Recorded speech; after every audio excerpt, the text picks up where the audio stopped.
No, I'm not a writer. Okay.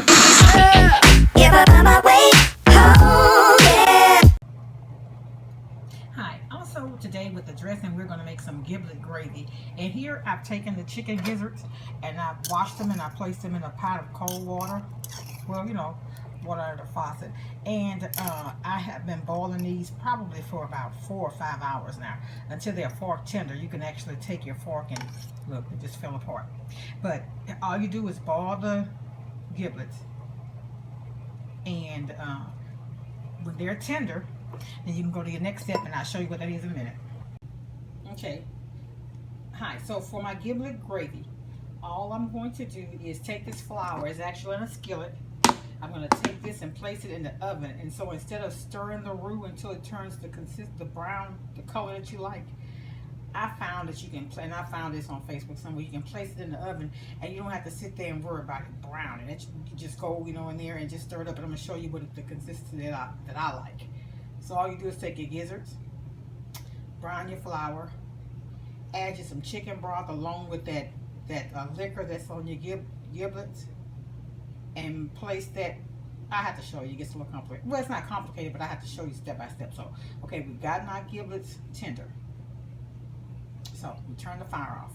So now we're going to brown this flour, and then from there I'll show you what happens next. Alright, so this is the consistency, this is the color, peanut butter color I'm looking for my giblet gravy. So I'm going to let this, well, actually what you do here now is add your broth. I'm going to use some of the broth that I had made because it's flavorful, and then I'll use the rest just regular chicken broth, and just season it with a little Tony's and with a little pepper, and that will be all. I'll come back and show you what it looks like when I mix it.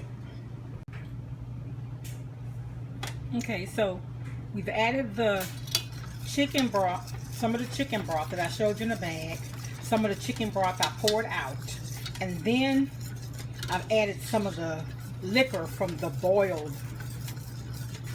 gizzards. And the reason why I don't use all of one or the other is because sometimes when you use that broth that you've had on your chicken, or you bake your chicken and you pour that broth off and then you take the fat off, whatever, sometimes it have a tendency to be salty. Not overly salty, but salty. So eliminate most of the salt, or some of it anyway. I use half and half, and I do the same thing with the dressing. I use some of the chicken broth that I buy at the Swanson's. I use some of the chicken broth from some of my baked chicken that I keep, and I also use some of the liquor off of the giblet gravy. So there's some of your flavor, but you got to find ways to cut back on the sodium. So we're going to let this just come to a boil, and then we're going to take our gizzards, and I don't put mine in a whole, I cut mine up.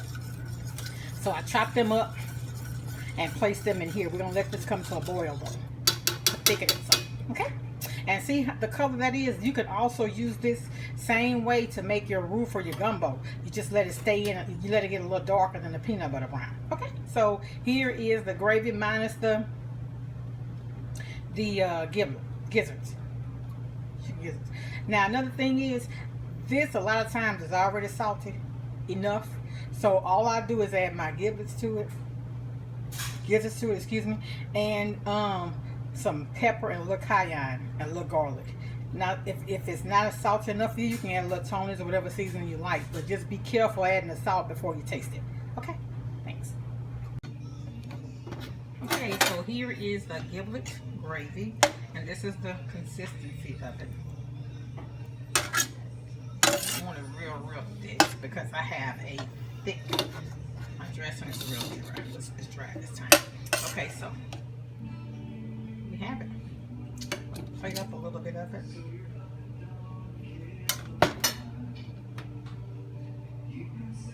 And here's what it looks like.